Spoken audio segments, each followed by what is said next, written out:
You're watching Book TV, 48 hours of books, authors, and the publishing industry.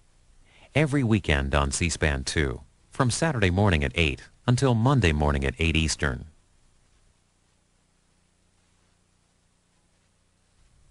This book by husband and wife Peter and Rochelle Schweizer is a critical look at the Disney company and its operation. Last month, Peter Schweizer talked about their book, Disney, The Mouse Betrayed, during an appearance on the G. Gordon Liddy radio show. That interview is next.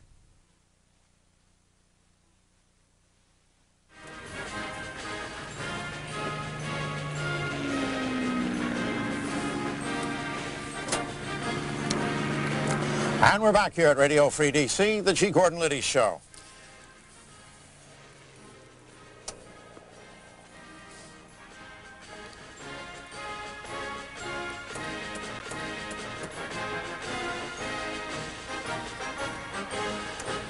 All right, ladies and gentlemen, with me in the studio now is an old friend, Peter Schweizer, together with his wife, Rochelle Schweizer.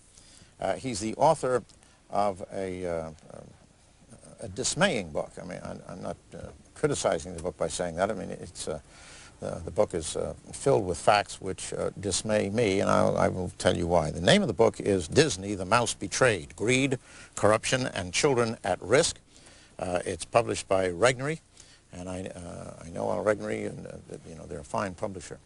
Now, a little backstory about me, I think. In the 1930s, when I was a boy, my father was the top trademark lawyer in the United States, and he did work for, you know, all the top people, and one of the companies he did work for was Walt Disney, and my father knew Walt Disney. He knew his brother Roy more, because Roy was sort of the business guy, and he dealt more with him. And he would come back from California when he'd be out there visiting the Disney company, and he would have drawings, you know, by Disney of Mickey Mouse and things like that, and I, being a very young boy, was thrilled by that. And Disney meant to me and to my parents and to everybody else in this country really decent, wholesome education. If the Disney name was on something, you could bet your bottom dollar that, one, you would be entertained and your children would be entertained, and two, you would not have to worry about anything untoward in any shape or form going on in the entertainment. It was very family safe. And that went on for years and years and years.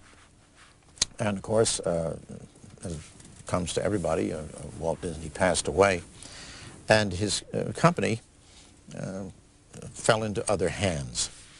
And they got involved in other lines of work. I mean, back in the 30s, there were no Disney theme parks. There wasn't any Disney World or anything like that. But now they have them, and they are ostensibly oriented toward wholesome education or entertainment for children. And they do some of the classic stories. But the Schweizers, my guest today, Peter Schweizer and his wife, who were season pass holders down there in Orlando, you know, they have a family, have examined the Disney company as it is today and its practices today, and were horrified by what they found. And they have written this book, Disney, the Mouse Betrayed, and you know, they've really got the goods, because if you look toward the back of the book, there's big sections that are actual reproductions of depositions in court cases that are, you know, really disgusting and horrifying. So they got the goods on it, and they had, it's my understanding, an arrangement with the ABC program 2020 to do a big program on what's going on down there.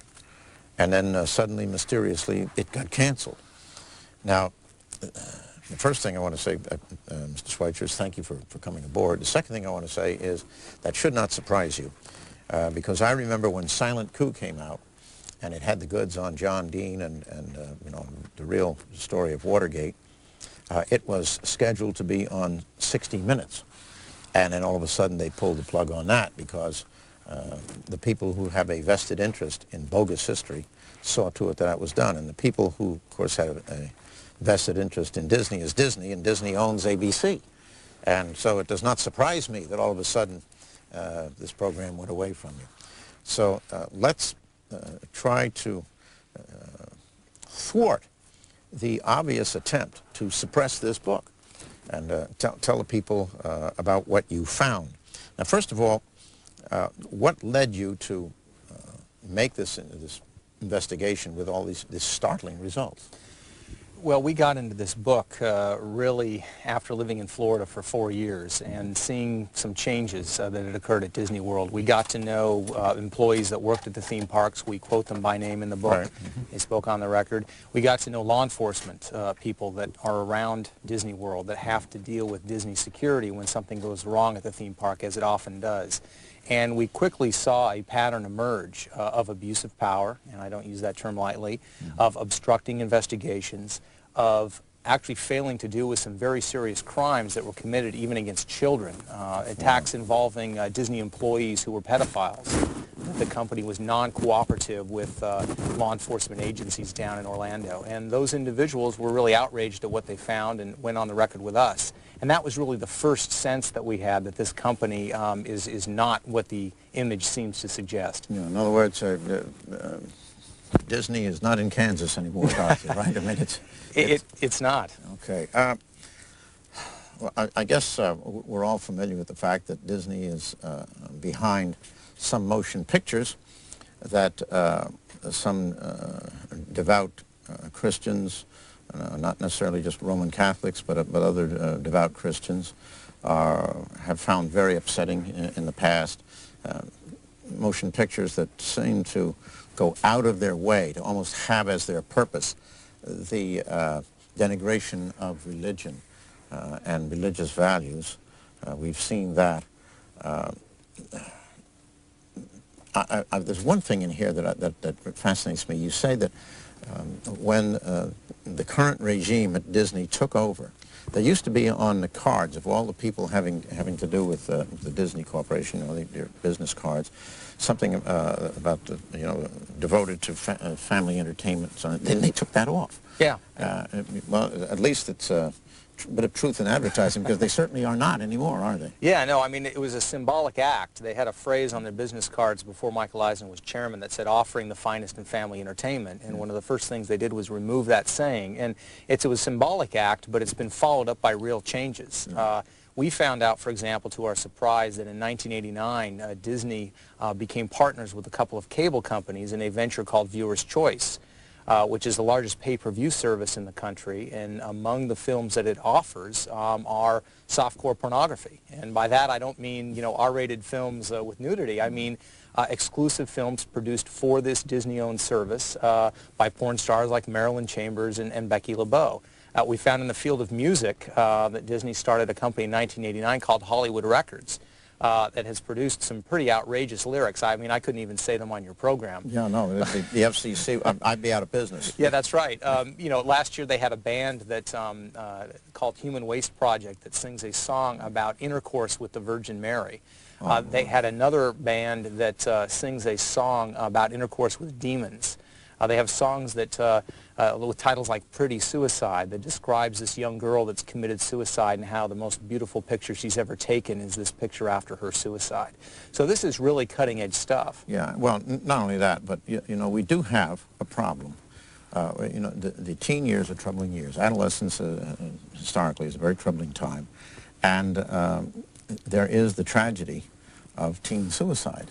We know that, and everybody's trying to fight it and so forth, and to exploit it like that and to encourage it, I think, is absolutely unconscionable. Absolutely unconscionable. The bottom line seems to be here, and you tell me if I'm wrong, and I draw this from your book, Disney, The Mouse Betrayed, that it's money über alles. If it will generate money, there is nothing Disney will not stoop to. Yeah, I think that's right. And, you know, some people are inclined to say, well, they're in business and that's what they should do. And I think that's fair enough. But the problem is the public display that the Disney company, especially Michael Eisner, puts forth is that this company is different.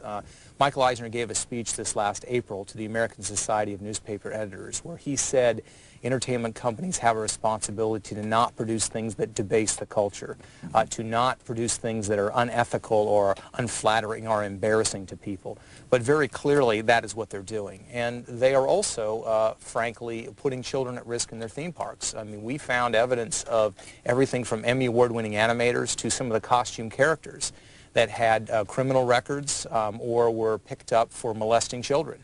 And we were told on the record by law enforcement officials down there that in a whole host of ways, Disney security thwarts efforts to deal with this very serious pedophile problem at Disney.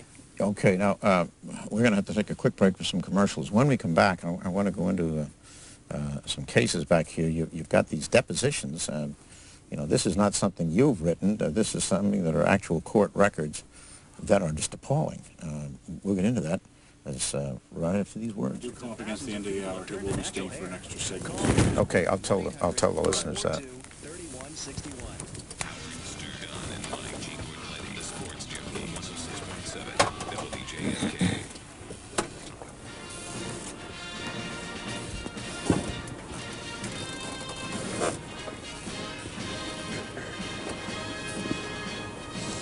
And we're back here at Radio Free DC, the G. Gordon Liddy Show. That was a Spitfire, Supermarine Spitfire going by, making a pass. All right. Ladies and gentlemen, I'm pleased to let you know that you know, we are going to be coming up against the end of the hour here, but Mr. Schweizer has very graciously consented to stay through the turn of the hour break, and we will have more then about this book. You know, at one time, Disney put safety first. And yet now they have an injury rate that is twice that of the industry. How did that come about? Yeah, that was a very surprising thing that we discovered. We interview on the record current Disney World employees who work the rides, and they described to us how there has been this effort in recent years to squeeze every bit of profit out of Disney World, even to the extent of taking some risks. Two things have really happened. First of all, did this stuff fall apart the way it's falling apart around here? You hear that? There went the east wall, I think. Yeah, they told us two things, basically. First of all, that there's now a quota system, in a sense, that requires the workers to get a certain number of people through the rides every hour. For example, at Space Mountain, they have to get 2,000 people through per hour. If they don't, they'll get reprimanded. So there's this pressure to push people along, to send the ride along, even though people may not be seated or, you know, perfectly secured in the rides. Oh, boy. Yeah. The second thing that's happening that they told us on the record is the number of people working the rides has declined because they're trying to cut costs to boost the short-term profits. So, for example, at Space Mountain, they used to have 7 people working the ride. Now, oftentimes, there will be 5. And the people working the rides are less well-trained. The equipment for Space Mountain has basically been the same operation since it was started. But beginning 3 years ago, they cut back training, safety training, from 40 hours for new employees down to 24. So they're really getting roughly half the training. And the result is, as you said, according to Disney's own internal documents, that their injury accident rate is twice the industry average. And the internal surveys that Disney does of its own employees show that 57% of employees that work the rides at Disney World say that the company is putting profit above the safety of its guests. Boy. Oh, well, do they have an insurance company, and is the insurance company aware of this? Well, it's very interesting. When something bad happens at Disney World, if an accident occurs or if a crime happens, unlike anywhere else in the United States, if you dial 911, you're not put in touch with a dispatcher who's a civil servant and who puts you in touch with law enforcement. When you call 911 at Disney World, you end up talking to a Disney employee who puts you in touch with Disney security. Disney security will come, and they use this as a filtering mechanism to, in a sense, deter people from, contacting lawyers. They try to get people to sign papers if an accident has occurred. If a crime has been committed, we found cases where children have been molested where Disney World security tried to deter the parents from calling the police. And this is all in the eyes of protecting their public image and protecting the idea that bad things don't happen at Disney World. And we found homicides occurred at Disney World. Oh, my. How do the law enforcement people, did you talk to any law enforcement people down there? I mean, this must be terribly frustrating for them. It's very frustrating. We interviewed about half a dozen detectives with the Orange County Sheriff's Office, and we also interviewed a guy named Doug Raymond, who is one of the top pedophile experts in the country. He lectures at the FBI Academy. He's got a citation from the FBI director on his wall, and he heads up something called the Central Florida Child Exploitation Task Force that was set up by 19 law enforcement agencies, including the FBI and local law enforcement. And that task force was designed to deal with pedophiles who might be wandering the parks. And he's enormously frustrated because this task force was going to send in undercover agents. It was going to train security people. It was going to do a lot of valuable things. They got cooperation from SeaWorld, from Universal Studios, from the mom-and-pop water parks. There's only one theme park, Gordon, that would not cooperate with this task force. Guess which one it was? Disney. That's right. Disney is the only one that would not cooperate. So it's enormously frustrating because there are crimes that are occurring that they never hear about, and there are crimes that occur that they try to investigate, and oftentimes Disney security will obstruct that investigation. Well, there's another thing that occurs to me, and I learned this from my own time spent in prison.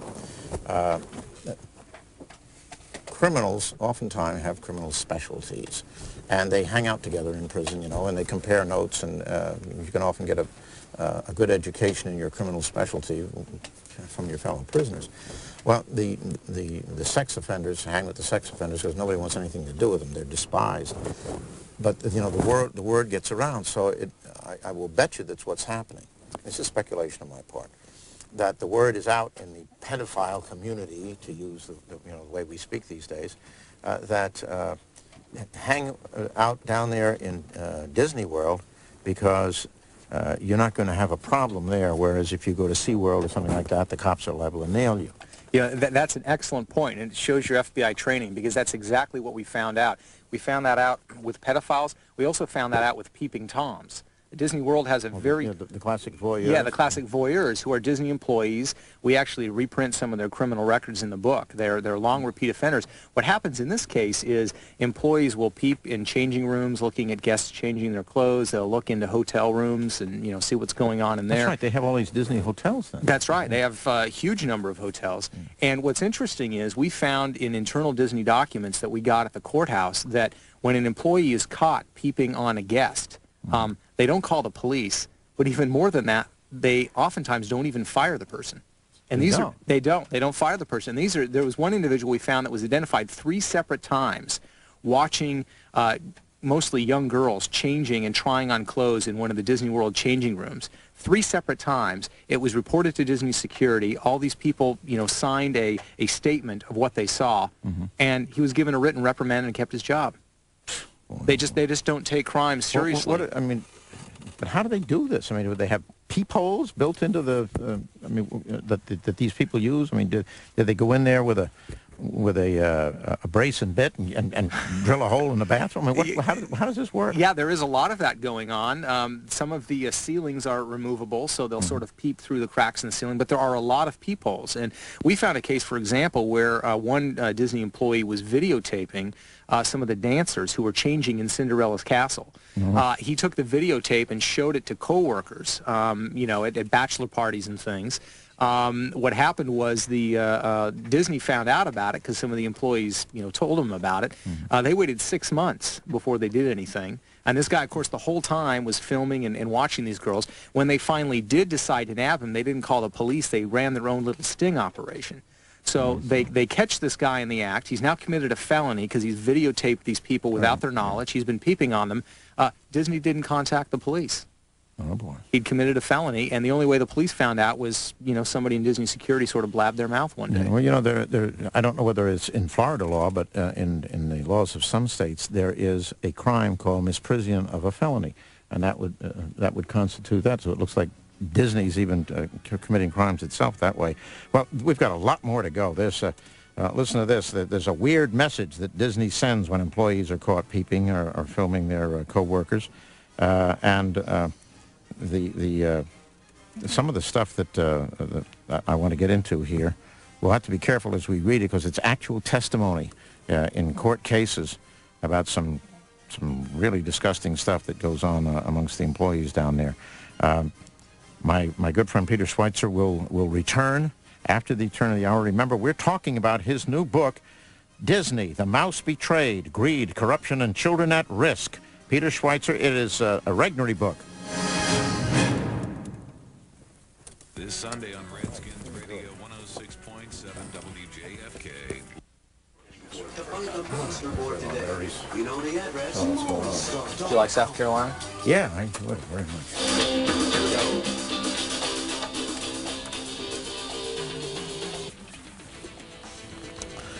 And it is I, G. Gordon, and this is Radio Free DC, the G. Gordon Liddy Show. I am in mid-interview, thanks to his courtesy. He is holding over for another segment with Mr. Peter Schweizer, together with his wife, Rochelle Schweizer. He is the author of really, in a sense, appalling book, because it is called Disney, The Mouse Betrayed, Greed, Corruption, and Children at Risk. It's published by Regnery, which is a first-rate publishing company. I happen to know Mr. Regnery and the people who work over there, and they are very careful about the books that they publish, and they make sure that they are accurate. And this one has been vetted 6 ways from Sunday. It's very, very good. And what it is about is the terrible transformation of what we all once knew, at least those of us of a certain age, as the Walt Disney Company, which provided, clean, really good family entertainment where you didn't have to worry and everything, to a profits-driven outfit that has double the rates of injury in the industry in its theme parks, which refuses to cooperate with the police around Orlando, which retains on its payroll known pedophiles and voyeurs and things like that. They have sex crimes and everything else going on down there. Really a terrible situation, and we were right in the midst of this when, of course, we had to take a break for the commercials and everything. And when I was coming back, John, you'd sent Cameron out to retrieve me, as he frequently does, and I just realized that although they fired these people and everything like that very, very infrequently down there at Disney World, isn't that where we found Cameron? Didn't he come from Disney World, John? Yeah. I was afraid of that. Have you looked into Cameron's record? I will do it now. Please, geez, we've, we don't want to be hoisting our own petard here. Fortunately, we don't have any children working here, but I did notice, John, that there's been a hole drilled in the ladies' room, and that's the sort of thing that's going on down there at Disney World, and I was wondering, who around here could do a thing like that? I'm not saying it was Cameron, but maybe we ought to set up one of those cameras and see if we can find out who's doing this. Okay, getting back to Disney, The Mouse Betrayed, Mr. Schweizer. One of the things I noticed that in the back of the book, to make the point that this is the real thing, you don't just quote from, you have actual reproductions of the actual documents, depositions and things like that in court cases having to do with these activities. Now, one of the things that I found, and I want to warn everybody now, some of this is particularly disgusting. I'm going to try to use euphemistic language so that, one, we don't get in trouble with law enforcement or what have you, and second, we do get the message out, though. There was this case where they were apparently harassing some young employee or doing something like that, where they handcuffed him and then stripped him naked and bent him over backwards, and they were using rubber gloves, and they were coming up with, they were doing anal inspections or something. I thought, what in the world was that?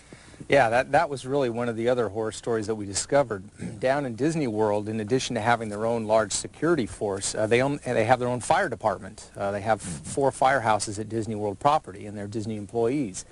And we found in court depositions that 8 firefighters that have worked there have testified under oath that they were basically sexually assaulted by fellow workers. When they would join the firehouse, a group of employees would grab them, pin them to the ground, strip them of their clothes, insert objects in their behind, pens, a variety of other objects, and this was a repeated form of harassment that took place over the course of more than 10 years. Did any of them use a cigar? Not that I know of. Not that I know of. So far, only in the Oval Office do we have that. Yeah, I mean, these were very serious and aggressive attacks, and what's interesting is Disney in 1995 had a member of the Orlando Police Department come in to investigate, to conduct his own investigation, because they'd received complaints about these forms of harassment.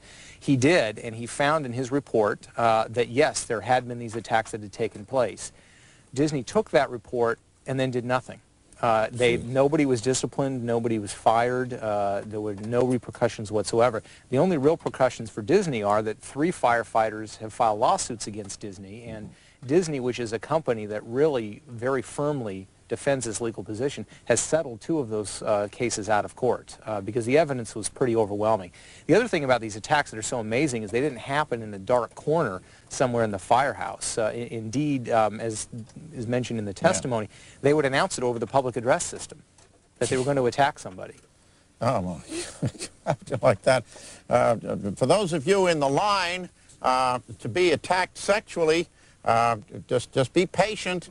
This is a holiday, after all, and we do have an excessive crowd, but we will get to your little behind in plenty of time for you to have a real good time in the sexual harassment theme, the deal here. This is wild stuff. Holy smoke. And as I said, ladies and gentlemen, the proof is in the pudding. He's got the actual copies of these documents. That's where I learned of it. I mean, in reading his book, I was looking at this stuff, I said, holy smoke. And there it is. He's got the goods here. And the name of the book is Disney, The Mouse Betrayed, Greed, Corruption, and Children at Risk, Peter Schweizer. Now, the Disney company must know about these things going on. Did you confine your research into this just to Disney World on this coast rather than Disneyland, I think it is, on the other coast? Yeah, we primarily did Disney World because Disney World has a special status. In 1967, the Florida legislature basically set up a system whereby Disney World is its own local government. So they have an authority that doesn't apply to Disneyland, but the section on Disney World is about 1/3 of the book, and then the rest of the book is about the Disney company. For example, we have a chapter on animation, and there's been this controversy about, have they been putting, strange themes into animation. So we went and actually just talked to the animators who did the films, and so there's a general section, of course, on animation as well. On animation, yeah. One of the things that I have found somewhat disturbing is that they will take classic stories. Now, you take the story. The correct name of the book by Victor Hugo is Notre Dame de Paris, and people persist in calling it, the Hunchback of Notre Dame. And then they'll take a classic story like that, and they'll just ruin it. Yeah. And then they'll take, the Pocahontas legend, and any resemblance to anything that actually happened is purely coincidental and what have you, and that's messing with history. That bothers me, but that isn't necessarily corruption in the sense that you're exposing here. We just got J. Keith Knopf, who is one of our frequent faxers, says, Gordon, the Clinton administration, a Mickey Mouse presidency, presenting 101 Damnations, starring Goofy Al Gore, Dopey Bill Clinton, Fairy Godmother Barney Frank, Grumpy Janet Reno, and the evil stepmother Hillary Clinton. Oh, jeez. Oh, my, you might want to make an appendix in your book. Put that in here. Tell me about this, these animators. I know that is a particularly particular skill, and you just don't find animators all over the place. So they really sort of give these guys a pass, don't they? Yeah, they do. We interviewed the animators that were, you know, the head of story and the co-writers of the script for Hunchback and for Lion King and for Mulan and you know, all the recent great hits. And it was really amazing how candid and open they were with us. They told us that basically today at Disney, there is a political correctness that applies to the films, that we were told directly that there's a feminist twist to all these stories, that the heroines, if you look at the heroines, the problems in their life are caused by the men in their life, whether it's their father or a boyfriend that they might have. We were told that there are gender sex politics that are put in these films intended for young kids. We were even told by animators on the record that there are gay characters now in Disney animation. Oh, yeah? Those are not my words in my description, that's their description. And, Holy smoke. you know, these are films intended for 5-year-olds. Which one of the dwarfs is a homosexual? Well, it's actually in The Lion King. I don't know if you saw The Lion King. No, I don't watch these things. It's, there are two characters that are actually now an animated cartoon, Timon and Pumbaa, which are this little meek rat and the well, you know, friend. I can understand that, because in Great Britain, the slang term for a homosexual, which comes from the British military, is a poofter. So so that doesn't surprise me. Oh my! This book, Disney, The Mouth of Trade, it's got so much stuff in it, and it's just appalling what they're doing to our culture and to the culture and to the children. What is the answer to this? I know that, what is it? Was it the World Baptist Conference that condemned Disney for these actions and recommended to its adherents that they not patronize Disney enterprises? Yeah, there have been on that? Yeah, there have been some boycott efforts. You know, we think that people just need to kind of know what Disney is doing and then make up their own decisions. Yeah. I mean, who would knowingly take their child to Disney World, knowing that it's full of pedophiles and this stuff is going on, and that Disney's is allowing it to happen? Tell me about this special status that they have. In other words, they couldn't stonewall law enforcement if they did not enjoy this special status. Yeah, well, there are two things. First, in Florida, unless it is a capital crime, you are not breaking the law if you don't report the violation of a crime. And so that's one protection that they have. But in 1967, the Florida legislature allowed them to set up something called Reedy Creek, which is in a sense a local governing authority. That means that everything from zoning, if Disney World wanted to build a nuclear power plant on its property, there's nothing the state of Florida could do to restrict them. But in a more practical way, what it means is that law enforcement, Reedy Creek, basically has the authority to set up a local police department. And the way they've set up the local police department is, instead of actually hiring law enforcement officers who work for the local government, they simply contract it out to Disney Security. So you have a private company that is providing, in a sense, policing services for the area. Would I be far wrong if I would suggest to the good citizens of Florida that they could go a long way toward cleaning up the situation down there at Disney World if the legislature would revoke that charter and make them subject to law enforcement the way all the other political subdivisions in the state of Florida are? I think that's an excellent suggestion. That's what really gives them the power to run their own 911 system. If you're the victim of crime at Universal Studios and you dial 911, you get the police. You'll get the police. Disney World, you get Disney Security. And of course, they're there to protect their corporate interests, not the people that are visiting the park. That is a remarkable disclosure.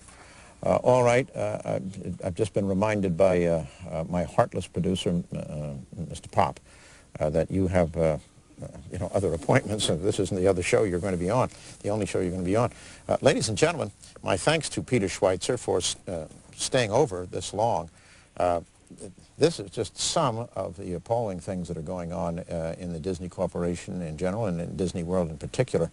If you want to know, I would say that if you've got children, and they're all being conditioned, by advertising and everything, I want to go to Disney World, I want to go to Disney World. Before you undertake to take a child to Disney World, you would be irresponsible as a parent if you did not first read Disney, The Mouse Betrayed, Greed, Corruption, and Children at Risk by Peter and Rochelle Schweizer, published by Regnery.